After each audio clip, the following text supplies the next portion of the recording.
पृथ्वीवर दौलताबाद गड चकोट खरा, पण रायगिरीची सर नाही. त्याहून दशगुणी उंच, पावसाळ्यात कडियावर साधे गवत उगवत नाही. ऐसा चकोट बिकटवाट वहिवाटच नाही.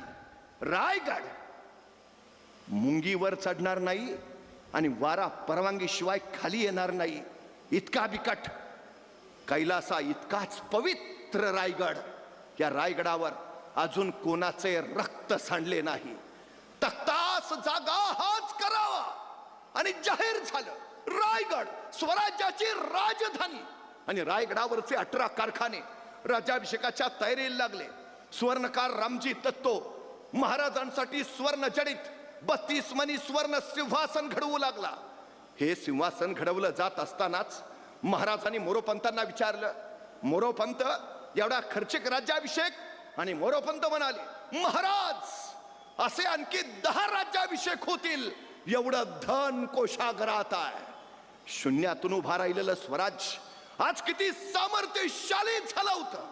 खरं तर महाराजांनी हे राज्य उभा केलं ते स्वतःला छत्रपती व्हायचंय म्हणून नव्हे, तर इथल्या रयतेच्या डोईवर सुखाचं छत्र ठेवायचंय म्हणून.